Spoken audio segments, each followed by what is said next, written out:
నమస్తే, welcome to reality check. ప్రస్తుతం మనతో పాటు ఉన్నారు పొలిటికల్ అనలిస్ట్ పురుషోత్తం రెడ్డి గారు. సార్ నమస్తే అండి. నమస్తే శిరీష్ గారు. సార్, జగన్మోహన్ రెడ్డి గారు ఎప్పుడెప్పుడు బయటకు వచ్చి మాట్లాడతారా? ఓకే, తన మనసులోని మాటలు ఎప్పుడు ఆ కార్యకర్తల ముందు కావచ్చు, అభిమానుల ముందు కావచ్చు చెబుతారా అని ఒక 8-9 నెలల నుంచి వెయిట్ చేస్తూ ఉన్నారు. సో లండన్ వెళ్ళి వచ్చిన తర్వాత జగన్మోహన్ రెడ్డి గారు చాలా జోష్గా ఉన్నట్టుగా మనం చూస్తూ ఉన్నాం. తను చెప్పాలనుకున్న ప్రతి అంశానికి సంబంధించి చాలా క్లియర్గా మాట్లాడారు. ఇక మీరు జగన్మోహన్ రెడ్డిని 2.0 చూస్తారన్నారు. 1.0లో సరిగ్గా చేయకపోవచ్చు, బట్ 2.0 చాలా డిఫరెంట్గా ఉండబోతోంది అన్నారు. ఫస్ట్ ఆఫ్ ఆల్ ఏం చెప్తారండి స్పీచ్కి సంబంధించి? వైఎస్ జగన్మోహన్ రెడ్డి గారు వరుస భేటీలు జరుగుతున్నాయి. అంటే మొదట జిల్లా స్థాయి ముఖ్యుల సమావేశం, ఇప్పుడు ప్రధానంగా 4 సంవత్సరాల తర్వాత మున్సిపాలిటీల్లో కానీ కార్పొరేషన్ లో కానీ అవిశ్వాసం తీర్మానం పెట్టే అవకాశాలు ఉన్నాయి. ఒకవైపు అధికార పార్టీ వైపు అడుగులు వేస్తా ఉంది. చాలా చోట్ల వైఎస్ఆర్ కాంగ్రెస్ పార్టీ సంబంధించిన వ్యక్తులు తీసుకోవడం, వీళ్ళు వెళ్ళడం రకరకాలు జరిగినాయి. ఇట్లాంటి నేపథ్యంలో వాళ్ళకు కూడా ఒక భరోసా కల్పించే కార్యక్రమం స్థానిక సంస్థల రిప్రజెంటేటివ్ సమావేశం చేస్తున్నారు. జిల్లాల వారిగా అంటే ఉమ్మడి జిల్లాల వారిగా సమావేశం ఇప్పటికీ 5-6 జరిగినట్టున్నాయి. ఈ సమావేశంలో ఒక్కొక్క సమావేశంలో ఒక్కొక్క అంశానికి ఆయన ప్రయారిటీ ఇస్తున్నాడు. ఈ రోజు ప్రధానంగా జగన్మోహన్ రెడ్డి గారి నుంచి ప్రస్తావన వచ్చిన అంశం మీరు అన్నట్టు ఇంకో కోణంలో జగన్ చూస్తారు. అంటే కార్యకర్తల పట్ల ప్రత్యేక శ్రద్ధ, ప్రత్యేక అభిమానం చూస్తారు. నేను చూసుకుంటే ఎలా ఉంటుందో కూడా మీరు చూస్తారన్నారు. అంటే 2.0ని జగన్ నోటుకుండా రాలా, కింద నుంచి వచ్చిన దాన్ని కన్సల్ట్ చేస్తూ ఆయన దాన్ని మళ్ళీ ఆయన రకరకాలు చెప్పాడు. ఎప్పుడు కూడా జగన్మోహన్ రెడ్డి గారికి ఎప్పుడు ఒక మాట ఏం చెప్తుంటాడంటే జనం నుంచే నాయకులు పుడుతుంటారని. జగన్మోహన్ రెడ్డి గారి వ్యవహార శైలి, ఆయన చెప్పే అంశాలు కూడా జనం నుంచి వచ్చే ఆలోచనలే ప్రజెంట్ చేస్తుంటాడు. చాలా సందర్భంలో ఆయన రెడ్ బుక్, గుడ్ బుక్లు మాట్లాడేవాడు కాదు. ఇవి ఎక్కేసరికి మనం కూడా బుక్ రాద్దాము అని చెప్పి కింద నుంచి వచ్చేసరికి ఎస్ గుడ్ బుక్ రాద్దాము అని చెప్పాడు. ఇప్పుడు 2.0 అంటే అర్థం రెండో కోణంలో జగన్మోహన్ రెడ్డి గారి సెకండ్ వర్షన్ ని చూస్తారు అనేది జగన్మోహన్ రెడ్డి గారు చెప్పారు. అది కార్యకర్తల్లో ఉన్న కోరిక. అంటే జగన్మోహన్ రెడ్డి గారు ఏరే కోణం చూడాలి అంటే సెకండ్ వర్షన్ అంటే జగన్మోహన్ రెడ్డి గారు పట్టించుకుంటారు కానీ మాకు అందుబాటులో లేదు. అది ఇన్ని రోజులు ఉన్న విమర్శ. ఆయన ఈ రోజు ఒక్కడు ముందుకేసి గతంలో మిమ్మల్ని పట్టించుకుంటాను, మిమ్మల్ని చూస్తాననే మాట వరకే ప్రస్తావించాడు. ఇప్పుడు ఒక కీలకమైన అంశం ప్రస్తావించాడు. అదేంటంటే నేను గతంలో సరిగ్గా పట్టించుకోలేదనే విషయం చెప్పాడు. అంటే ఇన్ని రోజులు ఆ మాట చెప్పలేదు, ఈ రోజు ఆ మాట చెప్పాడు. అంటే దానికి కారణం నేను పరిపాలన పైన ఫోకస్ చేశాను, ఇవన్నీ ఉన్నా మిమ్మల్ని పట్టించుకోలేదు. ఇక పైన నెక్స్ట్ అధికారంలోకి వచ్చిన తర్వాత ఖచ్చితంగా మీకు ప్రత్యేక ప్రాధాన్యత ఇస్తానని చెప్పడంతో పాటు నేను ప్రాధాన్యత ఇవ్వడం మొదలెడితే ఎలా ఉంటుందో కూడా మీరు చూస్తారని చెప్పాడు. అంటే డిఫరెంట్ గా చూస్తారు అనే యాంగిల్ ఆయన ప్రజెంట్ చేశారు. ఆ నమ్మకం జనానికి ఉంది. జగన్మోహన్ రెడ్డి మీద నమ్మకం లేనిది ఏంటంటే మమ్మల్ని కలవడం, కలిస్తే ఎలా చూస్తారనే విషయంలో పూర్తి విశ్వాసం వాళ్ళకు ఉంది. అందుకని ఆ రెండు కోయిన్సిడ్ అయింది కాబట్టి ఉంది. దాన్ని వాళ్ళు ప్రస్తావించడం ఇప్పుడు కూడా స్వర్ణ గారు బేసిక్ గా నాయకుల నుంచి 2 కోరుకుంటారు. ఫస్ట్ ఆఫ్ ఆల్ అష్యూరెన్స్ కోరుకుంటారు. సెకండ్ వర్షన్ అష్యూరెన్స్ ఎందుకు కోరుకుంటారంటే గతంలో జరగలేదన్న కారణంగా కోరుకుంటారు.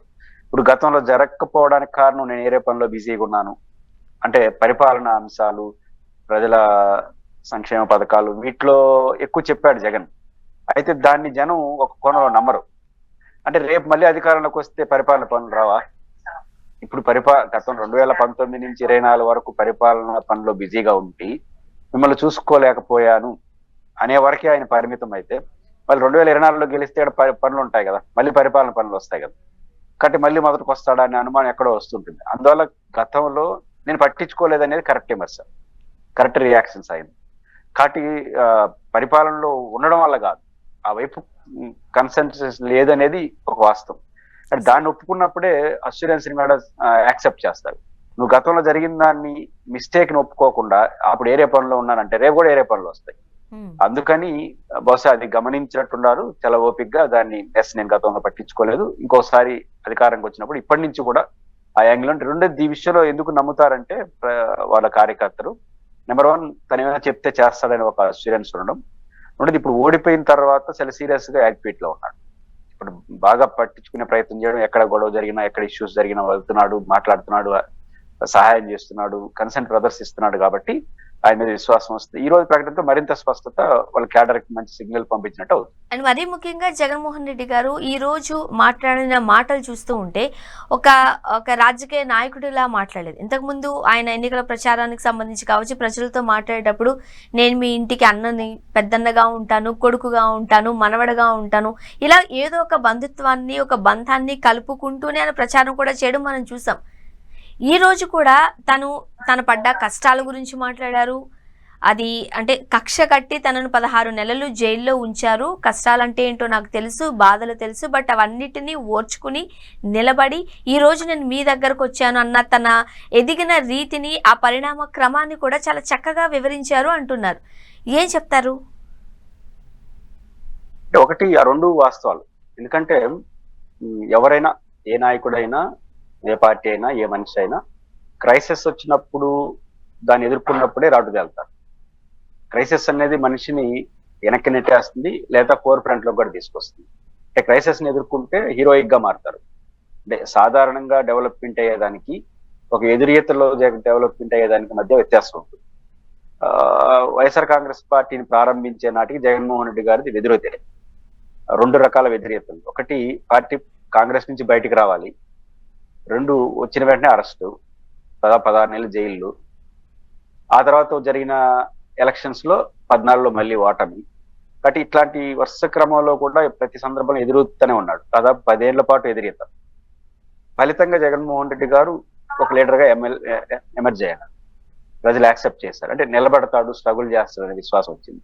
కానీ దాన్ని చెప్పడం ద్వారా ఉద్దేశం ఏంటంటే, ఇంకా 4 ఏళ్ల పాటు అధికారంలో వాళ్ళు ఉంటారు కదా, అంటే మీకు కూడా ఇష్యూస్ వచ్చినప్పుడు నన్ను చూడండి అని చెప్తున్నాడు. అంటే నేను 10 ఇయర్స్ స్ట్రగుల్ చేసిన కారణంగానే ఈ స్థాయికి నిలబడ్డాను, మీరు కూడా ఈ 5 ఏళ్ళు స్ట్రగుల్ చేస్తే ఇట్లా ఎదుగుతారని చెప్పడం ద్వారా ఒక మోటివ్ ని ఇవ్వడం అనేది ఒకటి నాకు కనిపించింది. సెకండ్ పాయింట్ ఏంటంటే, ఆయన 16 నెలల పాటు జైల్లో అన్నది అబ్సల్యూట్లీ కరెక్ట్. ఏదైతే తేలింది కదా, ఇప్పుడు జగన్మోహన్ రెడ్డి గారి కేసుల్లో 16 నెలలు ఎందుకు పెట్టారు? ఒకే ఒక్క రీజన్, అప్పుడే ఆయన కాంగ్రెస్ పార్టీ నుంచి బయటకు వచ్చాడు, తిరుగుబాటు చేశాడు. 16 నెలలని కాదు, వీళ్ళనంత ఎక్కువ కాలం ఆయన జైల్లో పెడితే ప్రారంభంలోనే పార్టీని పురిట్లోనే ఫినిష్ చేసేయడం. పురిట్లోనే ఫినిష్ అంటే ఈ ఇనిషియల్ స్టేజ్ లోనే ఫినిష్ చేసేస్తే ఇంకా మనకు ఒక కొత్త కాంగ్రెస్ కి బెడ్డ ఉండదు, అక్కడికి అయిపోతుంది. అందువల్ల ఆయన ఎక్కువ రోజులు జైల్లో ఉంటే కుటుంబంలో ఎవరు లేరు కదా. రాజశేఖర్ గారు చనిపోయారు, ఆయన జైల్లో ఉన్నాడు. ఉన్నది శర్మిల గారు, విజయమ్మ గారు, భారతి గారు, అంత ముగ్గురు మహిళలు. వాళ్ళకి 36 పనులు ఉంటాయి. కాబట్టి ఇట్లాంటి రీత్యా ఈయన ఫినిష్ చేసేవచ్చు ఇక్కడికి అనే అభిప్రాయంతో కాంగ్రెస్ పార్టీ ఆ రోజు ప్రోత్సాహంతో జరిగింది కేసులు. ఎక్కువ రోజుల పాటు జైల్లో ఉండడం కోసం తప్పుడు మీద తప్పులు చేశారు. కేసులు తప్పుడు కేసులు కాదు, పెట్టే దాంట్లో కూడా తప్పులు చేయడం. దాని ఫలితం ఏమైంది? ఈ రోజు ఆ కేసుకి అర్హత లేదని జగన్మోహన్ రెడ్డి గారు పిటిషన్ వేస్తే దాన్ని స్వీకరించి ఒక దశకు వస్తా ఉంది. ఇప్పటికే చాలా మంది డిశ్చార్జ్ పిటిషన్లు యాక్సెప్ట్ చేశారు. బిపి ఆచార్య గారిది నంబర్ ఆఫ్ ఐఏఎస్ ఆఫీసర్ది డిశ్చార్జ్ పిటిషన్ యాక్సెప్ట్ చేయడం అంటే కేసు విచారణకు అర్హత లేదని అర్థం. కేసు విచారణకు అర్హత లేని కేసులు వచ్చాయి. ఇప్పుడు బిపి ఆచార్య గారు లాంటి వాళ్ళది డిశ్చార్జ్ అయింది. కాబట్టి ఖచ్చితంగా రేపు జగన్మోహన్ రెడ్డి గారి విషయంలో డిశ్చార్జ్ అయ్యే అవకాశాలు లేదు. డిశ్చార్జ్ అయితే ఆయన పైన ఆ కేసు అక్రమైనట్టే అది లెక్క. కాబట్టి ఖచ్చితంగా కేసు అనేది పొలిటికల్ మోటివ్ ఉంది. ఈ రెండు చెప్పడం ద్వారా ఇట్లాంటి ఉంటాయి, దీన్ని ఎదుర్కోవడానికి సిద్ధంగా ఉండండి, ఎదుర్కొనే క్రమంలోనే లీడర్లుగా ఎదుగుతారనేది ఆయన కార్యకర్తలకు హితోబద్ధ చేశాడు.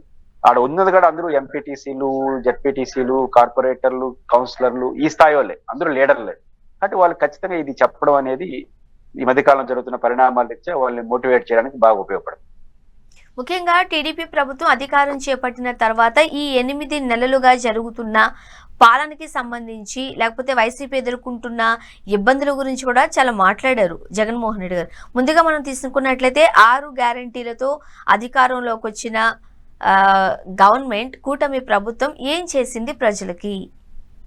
రైతులకు ఏం చేసింది, తల్లులకు ఏం చేసింది, మహిళలకు ఏం చేసింది? ఇవన్నీ గమనిస్తున్నట్టుగానే ప్రజల వంతకు తను ఏం చెప్పాలనుకుంటున్నారో చాలా సూటిగా చెప్పినట్టుగా కూడా మనం చూసాం. అంటే ఒకటి, జగన్మోహన్ రెడ్డి గారికైనా ఇంకెవరైనా ప్రతిపక్ష నాయకుడికి అవకాశాలు ఎప్పుడు కూడా అధికార పార్టీ వాళ్ళే ఇస్తారు. ఏ పార్టీ అయినా, జగన్మోహన్ రెడ్డి గారికైనా, గతంలో చంద్రబాబు నాయుడు గారికైనా, రేపు ఇంకెవరికైనా కూడా అధికారంలో ఉన్న వాళ్ళు వైఫల్యాలు, తప్పులే ప్రతిపక్షానికి ఆయుధాలుగా మారతాయి. తెలుగుదేశం పార్టీలో విచిత్రమైన తప్పులు. తెలుగుదేశం ప్రభుత్వంలో ఏదో ప్రజలపైన భారాలు వేసేసి ప్రజల్ని పెద్ద ఎత్తున ఇబ్బంది పెట్టే కార్యక్రమాలు ఏమీ జరగలేదు. అంటే అంటే అర్థం ఏమీ చేయలేను. ఉదాహరణ విద్యుత్ ఛార్జీలు భారీగా పెంచారు. అదర్ దెన్ ఇంకా పెద్ద ఎత్తున ప్రజలపైన భారాలు వేయడం అనేది ఈ కాలంలో జరగలేదు. అయినా ఎందుకు తీవ్రమైన విమర్శలకు గురవుతున్నారు అంటే ఒకటే రీజన్, ఇచ్చిన హామీలు అమలు చేయలేకపోవడం. అది అమలు చేయలేడు అన్న విషయం అందరికీ తెలుసు, ఇంక్లూడింగ్ చంద్రబాబు నాయుడు గారికి తెలుసు, మీకు తెలుసు, నాకు తెలుసు. ఎందుకంటే కారణం ఫైనాన్స్ సిచ్యువేషన్ భిన్నమైన అష్యూరెన్స్ ఇచ్చారు. మనకున్న ఫైనాన్స్ స్టేటస్ లో 55 నుంచి 60 వేల కోట్ల రూపాయల విలువైన పనులు మాత్రమే ప్రభుత్వాలు చేయగలవు with in 70,000 crores per year. మిగతన్ని అడ్జస్ట్మెంట్ కి సరిపోతాయి. ఏ ముఖ్యమంత్రి ఉన్నా ఈ 70,000 కోట్ల రూపాయలే డెవలప్మెంట్ అయినా స్కీమ్స్ అయినా అమలు చేయగలరు. ఇప్పుడు జగన్మోహన్ రెడ్డి గారు ఇచ్చిన అష్యూరెన్సే విలువే 60,000 కోట్లు గతంలో. దాన్ని చేయడమే ఒక 5-10 వేల కోట్లు డెఫిసిట్ వస్తాం 60,000 కోట్లకి. కానీ తెలుగుదేశం పార్టీ ఇచ్చిన అష్యూరెన్స్ యొక్క విలువ 1,30,000 కోట్లు. ఇప్పుడు రెట్టింపు. 60,000 కోట్లు అమలు చేయడమే సాధ్యం కాని పరిస్థితి ఇప్పుడు 1,30,000 కోట్లు ఎట్లా అమలు చేస్తారు? అది ఎవరికైనా సాధ్యం కాదు. రెండో, జగన్మోహన్ రెడ్డి గారి ఎలక్షన్స్ లో ప్రధానంగా దాన్నే ఛాంపియన్ గా తీసుకున్నాడు. అది సాధ్యం కాదని చెప్పాడు. ఆ రోజు ప్రజలు కొంత కన్ఫ్యూజ్ అయ్యిండొచ్చు, కానీ అది ప్రజల మధ్యలో మెదలుతా ఉంటుంది. ఆ రోజు జగన్ చెప్పాడు కదా సాధ్యం కాదని. ఈ రోజు అమలు చేయలేని పరిస్థితి మనం చూస్తున్నాం. కాబట్టి ఖచ్చితంగా దాన్ని వైఎస్ జగన్మోహన్ రెడ్డి గారు దాన్ని ఖచ్చితంగా ప్రస్తావిస్తాడు. ఆయనకు ఒక అవకాశం, నైతికత కూడా ఉంది. ఎందుకంటే ఎలక్షన్ ఆయన చెప్పాడు ఇది సాధ్యం కాదు. ఆ రీత్యా ఖచ్చితంగా దాన్ని 5 ఏళ్ల పాటు దాన్ని క్యాంపెయిన్ చేస్తూనే ఉంటాడు. చేసే అవకాశం కూడా ఇస్తారు. ఎందుకంటే నేను కూడా చెప్తున్నాను కదా, చంద్రబాబు నాయుడు గారు చేయకపోవడం తప్పు కాదు, ఇట్లాంటి హామీలు ఇవ్వడం తప్పు అని మాత్రం నేను నాలాంటి వాళ్ళు కూడా చెప్తారు. కాబట్టి ఫైనాన్స్ సిచ్యువేషన్ దిక్తే చంద్రబాబు గారే కాదు, జగన్ వచ్చినా చేయలేడు. ఎవరున్నా 60-50 వేల కోట్ల పైన చేయడం సాధ్యం కాదు. మన ఫైనాన్స్ కుదరదు. ఆ రీత్యా చేయలేరు. కాబట్టి అవన్నీ జగన్మోహన్ రెడ్డి గారు ప్రస్తావించడం ద్వారా అధికార పార్టీని కొంత డిఫెన్స్ లో నెట్టడానికి ఖచ్చితంగా ఈ అవకాశాలు వస్తాయి. ముఖ్యంగా జగన్మోహన్ రెడ్డి గారు ఎవరైతే కార్యకర్తలు వైసీపీకి సంబంధించిన వాళ్ళు ఉన్నారో వాళ్ళని బెదిరించడం కావచ్చు, జైళ్లలో పెట్టడం కావచ్చు, ఒక ఇబ్బందికరమైన పరిస్థితులను, ఒక భయాందోళనకు గురయ్యే పరిస్థితులను సృష్టించారు కూటమి ప్రభుత్వం. వాళ్ళందరికీ నేను అండగా ఉంటాను అని కూడా కార్యకర్తలకి భరోసా ఇవ్వడం జరిగింది. వాళ్ళ గుండెల్లో ఒక ధైర్యాన్ని నింపినట్టుగా కూడా మన స్పీచ్ అంతట్లోనే చూడొచ్చు అంటున్నారు వైసీపీ చెందిన నేతలు కావచ్చు, నాయకులు కావచ్చు. ఏమంటారు మీరు? ఖచ్చితంగా జగన్మోహన్ రెడ్డి గారు చేసే కొన్ని హెచ్చరికలు కింద పనిచేస్తున్నాయి. హెచ్చరికలు పనిచేస్తున్నాయి, అష్యూరెన్స్ కూడా పనిచేస్తున్నాయి. జనరల్ గా జగన్మోహన్ రెడ్డి గారు అష్యూరెన్స్ ఇస్తే చేస్తాడని నమ్మకం వాళ్ళకు ఉంది. ఇవ్వలేదనేది వాళ్ళు బాగా. కార్యకర్తలకు ఫీలింగ్స్ ఏంటంటే మాకు అష్యూరెన్స్ ఇచ్చి మాతో లేడనే లాస్ట్ 5 years ఇస్తే ఉంటాడని వాళ్ళ నమ్మకం. కాబట్టి ఇస్తున్నాడు. ఇప్పుడు జరుగుతున్న తతంగాల్లో, గొడవల్లో ఎవరైనా నష్టపోయినా, గాయపడినా పోలీస్ స్టేషన్కి వాళ్ళందరికీ దగ్గరుండి దానికి ప్రత్యేక ఏర్పాటు చేసి బాగా చూసుకుంటున్నాడు. అదొక నమ్మకాన్ని క్యాడర్కి ఆయన ఇవ్వగలిగినాడు. రెండోది వార్నింగ్లు అధికార యంత్రాంగానికి కానీ అదేవిధంగా అధికార పార్టీకి కానీ ఇస్తున్న వార్నింగ్లు కింద పనిచేస్తున్నాయి. ఎలా పనిచేస్తున్నాయంటే కారణాలు ఏమైనా ఈ కాలంలో కింద దాడులు అవన్నీ తగ్గిపోయినాయి. అంటే ఏదో నిన్న తిరుపతి లాంటి చోట్ల ఎలక్షన్స్ టైంలో కొన్ని వచ్చినాయి, అది అభ్యంతరకరమే కానీ వచ్చినాయి. కానీ కింద కూడా వాళ్ళు కూడా అడ్జస్ట్ అయిపోయారు. ఇంకా మన పరిపాలన మీద ఫోకస్ పెడతాం, ఇట్లాంటి విషయాల మీద పెడితే లేనిపోయిన ఇష్యూస్ వస్తాయనుకుంటున్నారు. రెండోది జగన్మోహన్ రెడ్డి గారు పదే అధికార యంత్రాంగాన్ని నేను అధికారంలోకి వస్తే ఇలా వార్నింగ్ చేస్తూ మాట్లాడడం అనేది కూడా కొంత పనిచేసింది. కాబట్టి అధికార యంత్రాంగం మీద ఒత్తిడి వస్తుంది. మనకెందుకు, ఈ రోజు వీళ్ళకి అనుకూలంగా ఉంటే వాళ్ళు తిడతారు, వాళ్ళకి అనుకూలంగా వీళ్ళు తిడతారు, మనకెందుకు మనం పని చేసుకుందాం అనే భావన అధికార యంత్రాంగంలో ప్రారంభమైంది. ఇది ఖచ్చితంగా ఒత్తిడి పెరిగినట్టు అవుతుంది. ఆయన ఇచ్చిన వార్నింగ్లు కూడా ఒక కారణం అయి ఉండొచ్చు, వాళ్ళ సహజ ప్రభావం కూడా ఉండొచ్చు. అది తెలుగుదేశం పార్టీ కార్యకర్తలు ఉంటుంది కదా. ఈ రోజు మనం చేసిన పని రేపు వాళ్ళు చేస్తే మనం అది ఇబ్బంది పడేది, చెప్పేవాళ్ళు కాదు, పైనుంచి కూర్చునే వాళ్ళు. కానీ ఇక్కడ ప్రీ లెవెల్లో ఉండే వాళ్ళు ఇబ్బంది పడతారు. ఈ రోజు నన్ను మీరంటే రేపు నేను మిమ్మల్ని అంటాను. ఇది సహజ సూత్రం, ఎవరికైనా వర్తిస్తుంది. అవసరమా అనే భావన కూడా కింద ఉంది. అదే జగన్మోహన్ రెడ్డి గారిలో ఒక విశ్వాసం ఏంటి, ఆయన ఏదైనా టార్గెట్ చేస్తే చాలా సీరియస్ గా చేస్తాడు అనేది ఒకటి ఉంది కదా. ఉదాహరణ చీఫ్ సెక్రటరీ ఎల్వి సుబ్రహ్మణ్యం ఉన్నారు. బహుశా నాకు తెలిసి భారతదేశ చరిత్రలో లేదా ఆంధ్రప్రదేశ్ చరిత్రలో చీఫ్ సెక్రటరీని తీసిపారేసిన ముఖ్యమంత్రి ఈయన ఒకడే. మామూలుగా చీఫ్ సెక్రటరీని ఎంచుకునేటప్పుడే జాగ్రత్తగా ఎంచుకుంటారు. Chief secretary is highest post, మనకున్న 10 లక్షల మంది ఎంప్లాయీస్ కి బాస్ ఆయన. అలాంటి నెంబర్ 1 పొజిషన్ లో ఉండేవాడిని తేడా వచ్చి తీసేడ పారేసి బాపట్ల వేసేసినాడు. అందరూ ఆశ్చర్యపోయారు భారతదేశంలో. ఈ ఆయన స్వభావం అది, మార్చదలుచుకుంటే అట్లా మారుస్తాడు. అంటే యాక్షన్స్ లో అంటే జగన్మోహన్ రెడ్డి గారు టార్గెట్ చేస్తే అలా ఉంటుంది అనడానికి కొన్ని ఉదాహరణలు ఉన్నాయి. ఆ రీత్యా దీన్ని నమ్ముతారు, వాళ్ళ క్యాడర్ నమ్ముతారు, అపోజిట్ నమ్ముతారు. ఏదైనా ఇట్లాంటి విషయాలు చెప్తే చేస్తారని. కాబట్టి ఖచ్చితంగా జగన్మోహన్ రెడ్డి గారి హెచ్చరికలు, అష్యూరెన్స్ అనేది కింద పనిచేస్తా ఉంది. అలాంటి కావాలని కూడా వాళ్ళు కేడర్ కోరుకుంటున్నారు. కొంత పరిణామాలు చూస్తే కూడా అట్లాంటివి కనిపిస్తూ మనకు ఉంటాయి. అండ్ మరి ముఖ్యంగా రాష్ట్ర బడ్జెట్ గురించి కూడా చాలా క్లియర్గా మాట్లాడారు. కాకపోతే ఇప్పుడు మీలాంటి అనలిస్టులకి లేకపోతే రాష్ట్రం యొక్క ఆర్థిక పరిస్థితి తెలిసిన వాళ్ళకి ఏవైతే గ్యారెంటీలు అమలు కావడంలో చాలా ఇబ్బందికరమైన పరిస్థితులు రాష్ట్రంలో నెలకొన్నాయి కాబట్టి అది ఇంపాసిబుల్ అంటున్నప్పుడు దాన్ని జగన్మోహన్ రెడ్డి గారు చాలా తెలివిగా తను ఏం చేయాలనుకుంటున్నారు, ఎలా చేయాలనుకుంటున్నారు అన్నది కూడా కార్యకర్తల ముందు ఈరోజు ప్రజల ముందు పెట్టారు. చాకచక్యంగా ఇదంతా ఒక స్ట్రాటజీగానే వెళుతున్నారు అని అనుకోవచ్చా? అంటే నేను అనలిస్ట్ గా, మీరు జర్నలిస్ట్ గా ఉన్నదున్నట్టు చెప్పడం మనకు పోయిందేం లేదు. కానీ జగన్మోహన్ రెడ్డి గారు ఉన్నదున్నట్టే చెప్పడం రాజకీయం కూడా చేస్తాడు కదా. ఇప్పుడు జగన్మోహన్ రెడ్డి గారు ఇస్ లీడర్ ఆఫ్ అపోజిషన్. ఇప్పుడు నేను చెప్పినట్టు మనకున్న బడ్జెట్ ఎంత, ఈ బడ్జెట్ ఉన్న పరిధిలో ఇంతకు మించి ఎవరు ఏం చేయలేరు, మనం ఉన్నా కూడా 60,000 కోట్లే చేయగలము అని మాట్లాడితే ఇంక విమర్శించేదానికి స్కోప్ యాడ్ ఉంటుంది. ఖచ్చితంగా ఇది పనిచేస్తుంది. Is leader of opposition. పైపెచ్చు జగన్మోహన్ రెడ్డి గారికి ఒక నైతికత ఉంది. ఆ నైతికత ఏంటంటే ఎలక్షన్స్ టైంలో ఆయన చెప్పాడు, తనకున్న మేనిఫెస్టో రిలీజ్ చేస్తూ స్పష్టంగా చెప్పాడు, మనకున్న ఫైనాన్స్ సిచ్యువేషన్ ఇది, మనం అమలు చేస్తున్న 5 ఏళ్ళుగా అమలు చేస్తున్న పథకాల యొక్క ఖర్చు ఎంత అవుతుంది, మనం అమలు చేస్తున్న పథకాల ఖర్చు ఇది, అపోజిట్ గ్రూప్ ఇస్తున్నటువంటి తెలుగుదేశం పార్టీ కూటమి ఇస్తున్న అస్యూరెన్స్ యొక్క విలువ ఇంత, కాబట్టి నమ్మద్దు అని చెప్పాడు. ఇది ఎలక్షన్స్ లో ప్రతి మీటింగ్ లో ఇదే చెప్పాడు. దాని ద్వారా కొంత నష్టపోయాడు కూడా ఆయన. ఎందుకంటే ప్రజలు ఎలా చూస్తారంటే, ఇప్పుడు ఉదాహరణకు ప్రతి ఇంట్లో జగన్మోహన్ రెడ్డి గారు 15,000 రూపాయలు మనకు స్కీమ్స్ కి ఇచ్చాడు. ఆ తల్లికి వందనం, అమ్మఒడి పేరుతో ఒక కుటుంబంలో ఒకరికి ఇచ్చాడు. చంద్రబాబు నాయుడు గారు ఎంతమంది ఉంటే అంతమందికి ఇస్తానని చెప్పాడు. అది సాధ్యం కాదని ప్రతి మీటింగ్ లో జగన్ చెప్పడం ద్వారా కుటుంబాల్లో ఏం మార్పు వచ్చిందంటే, జగన్ అయితే ఎవడు ఒకటికే ఇస్తాడు, ఎందుకంటే ఒకటే ఇస్తానని చెప్పాడు. చంద్రబాబు ఇస్తాడని చూద్దాం అనుకున్నారు. అది నష్టపోయాడు కదా జగన్. చంద్రబాబు గారు ఇచ్చిన అస్యూరెన్స్ కన్నా జగన్మోహన్ రెడ్డి గారు ప్రతి మీటింగ్ లో ఇవ్వడని చెప్పాడు, అది ఎక్కువ పనిచేసింది. అంటే ఈయన మనవాడు జగన్ అయితే ఎవడు, ఈయనేమి ఇస్తాడని చూద్దాం అనుకున్నారు. అట్లాంటి నష్టపోయి అంటే ఆ రకం క్యాంపెయిన్ చేశాడు కాబట్టి ఇప్పుడు ఆయన నైతికత ఉంది. నేను ఆ రోజు చెప్పాను, ఇప్పుడు నిన్న సభలో కూడా అదే చెప్పాడు కదా, ఈరోజు సభలో కూడా నేను చంద్రబాబు నాయుడు గారు నమ్మద్దని చెప్పారు, ఇది జరిగిందని చెప్పాడు కదా. కాబట్టి సహజంగా అపోజిషన్ లీడర్ గా ఖచ్చితంగా ఆయనకు ఆ నైతికత ఉంది. ఇప్పుడు అమలు చేయలేరు కాబట్టి నాలాగా లేదా మీలాగా దీనికి ఉన్న టెక్నికాలిటీస్ మాట్లాడుతూ మాత్రమే ఉండడు. ఆ టెక్నికాలిటీస్ అంతా అసెంబ్లీలో ఇది ఎలక్షన్ లో మాట్లాడేశాడు. ఇప్పుడు టెక్నికాలిటీస్ మాట్లాడు, క్వశ్చన్స్ వస్తాయి, చెప్పావు చెయ్యి అంటారు అంతే. అపోజిషన్ పార్టీ ఏం చెప్తుంది, నువ్వు ఎన్నికల మేనిఫెస్టోలో నేను సాధ్యం కాదని చెప్పాను, మీరు సాధ్యం అవుతుంది, నీకు అనుభవం లేదని చెప్పావు, మరి నీ అనుభవం ఉంటే చేసి చూపుతుంది అంటారు ఎవడైనా. ఖచ్చితంగా తెలుగుదేశం పార్టీ తప్పు. జగన్మోహన్ రెడ్డి ఎలక్షన్ లో అది చెప్పాడు కాబట్టి ఇప్పుడు ఆయన నైతికత ఉంటుంది. ఆయన ఖచ్చితంగా వైసీపీ మనం ఎన్ని మాట్లాడినా ఎన్నికల మేనిఫెస్టోలో తెలుగుదేశం పార్టీ చెప్పిన ప్రతి అస్యూరెన్స్ పైన జనానికి గుర్తు చేసే పని మాత్రం వాళ్ళు ఆపరు. అండ్ జగన్మోహన్ రెడ్డి గారి స్పీచ్ అంతా మనం అబ్జర్వ్ చేసినట్లయితే తానున్నప్పుడు ఏం చేశారు అంటే కోవిడ్ లాంటి కష్ట సమయంలో దాన్ని ఎలా నెట్టుకొచ్చారు, ఇప్పుడున్న ప్రభుత్వం చేస్తున్న తప్పులేంటి, నెక్స్ట్ ప్రజలకి నేనేం చేయగలననే భరోసాని ఇస్తూనే నెక్స్ట్ అంటే కష్టాలు అనేవి ఎప్పుడు చెబుతూ ఉండే మాటే జగన్మోహన్ రెడ్డి గారు, కష్టాలు అనేవి ఎల్లకాలం ఉండిపోయి కొంతకాలం మాత్రమే ఉంటాయి, నేను చాలా నష్టాలు చూశాను, బాధలు చూశాను, సో ఇవన్నీ అలవాటు చేసుకుంటూ ముందుకు వెళ్ళాలి, రాబోయే 30 ఏళ్ళు మనమే పరిపాలిస్తామని కూడా ఒక గ్యారంటీగా చెప్తున్నట్టుగా కూడా మనం చూసాం. ఒక కాన్ఫిడెంట్గా జగన్మోహన్ రెడ్డి గారు మాట్లాడడం కూడా చూసాం. ఏం చెప్తారు అంత కాన్ఫిడెన్స్ గురించి? జగన్మోహన్ రెడ్డి గారు మొదటి నుంచి 30 ఏళ్ళ ఆశ తీరలేదు.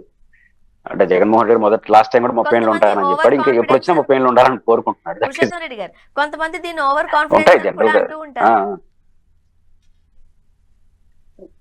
నేచురల్ గా ప్రతి రాజకీయ పార్టీకి అట్లాంటి ఫీలింగ్స్ ఉంటాయి.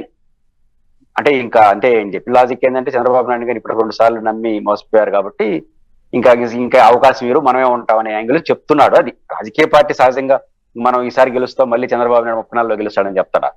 మనమే కంటిన్యూ. ఇప్పుడు చంద్రబాబు గారు నెక్స్ట్ ఎన్నికల్లో ఓడిపోతానని చెప్తాడా?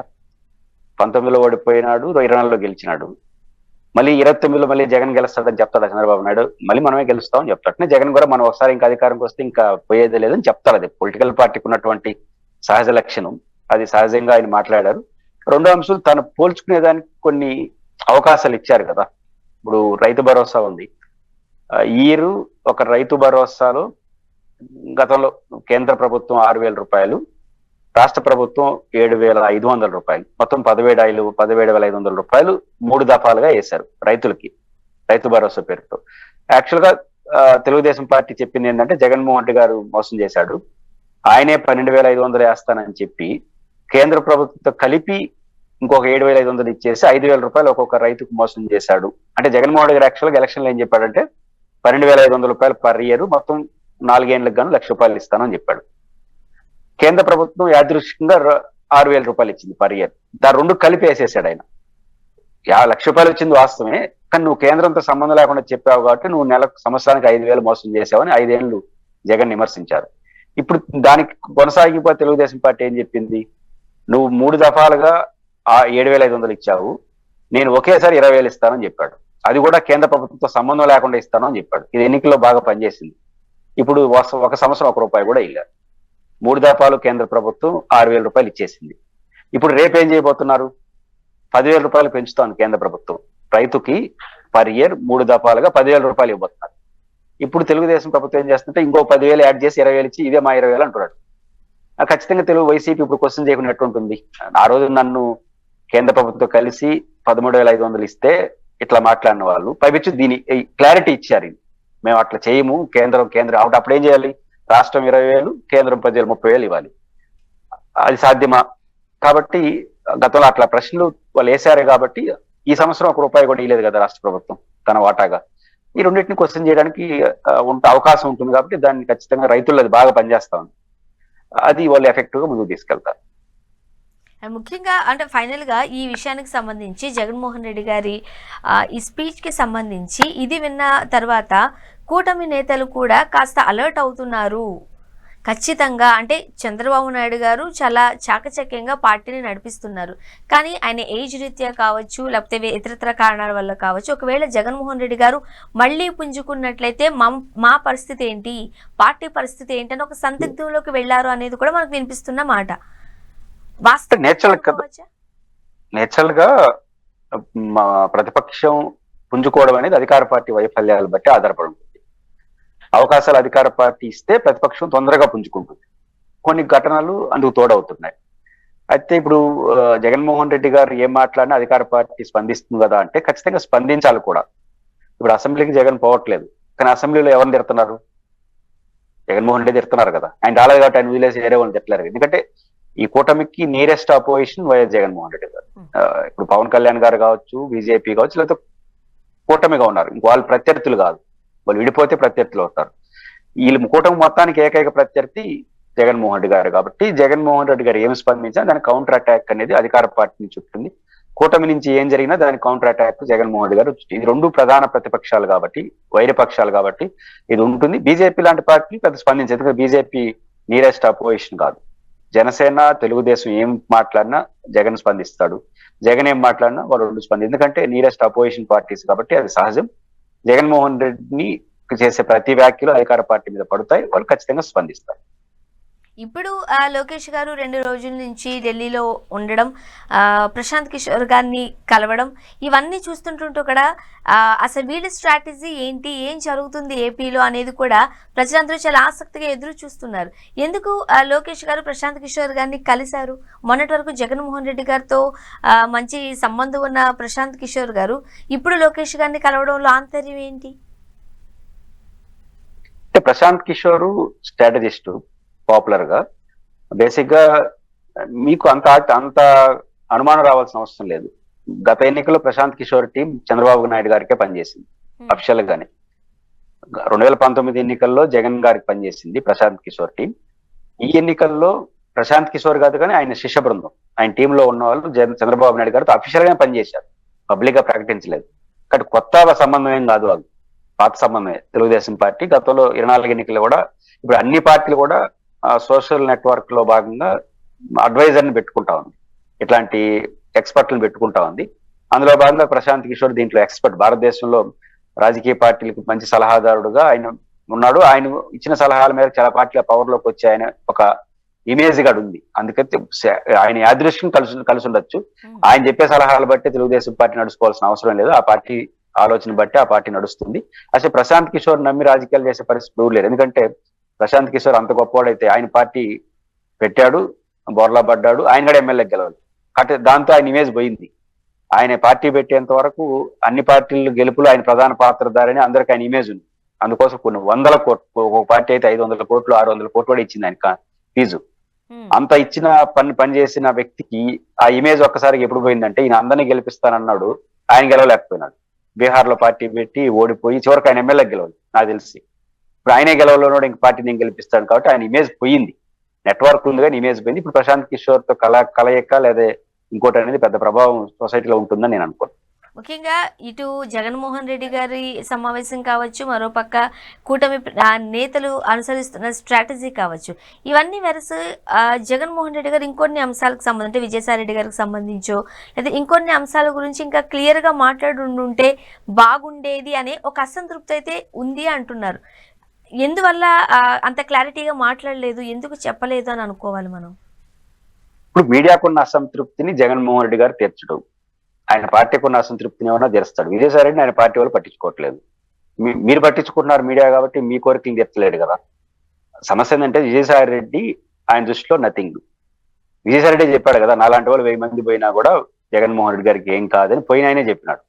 ఇంకా ఆయన ఎందుకు పట్టించుకుంటాడు? ఆయన కాబట్టి బాగుండే కొంచెం కెపాసిటీ ఉండే వాళ్ళనే పట్టించుకోడు. ఇప్పుడు విజయసాయి రెడ్డిని ఏడు పట్టించుకుంటాడు కాబట్టి ఆయన విమర్శలు చేయలేదు. ఆయన పోతూ కూడా ఆల్ ది బెస్ట్ జగన్ గారు అని చెప్పాడు, నేను రాజకీయాల్లో ఉన్నని చెప్పాడు, నాలాంటి వాళ్ళు 1000 మంది పోయినా వైసీపీకి ఏం కాదని చెప్పాడు, మళ్ళీ గెలుస్తాడని చెప్పినాడు. ఇంకేం పట్టించుకుంటాడు? ఇంకా బాగుంటే పట్టించుకుంటే విలువ ఉండదు. కాబట్టి జగన్మోహన్ రెడ్డి గారు చాలా బలమైన వ్యక్తులనే పట్టించుకోడు. ఇలా మళ్ళీ విజయసాయి రెడ్డి గారిని అట్ట పట్టించుకుంటాడు. కాబట్టి మీడియా కోరిక ఉంది, ఎందుకంటే విజయసాయి రెడ్డి అడావుడు చేసినాడు కాబట్టి ఆయన గురించి ఏమైనా స్పందిస్తే మనం కొన్ని రోజులు వార్తలు నడుపుదామని మీడియా ఛానల్స్ కి ఒక ఆశ. బహుశా జగన్మోహన్ రెడ్డి గారు ఆశ నిరాశ చేశాడు. చూద్దాం సార్ ఏం జరగబోతుందో. థ్యాంక్ యూ సో మచ్ అండి, మీ అభిప్రాయాలు మాతో పంచుకున్నారు. Thank you very much sir. ఇది వాళ్ళ రియాలిటీ చెక్. Stay tune.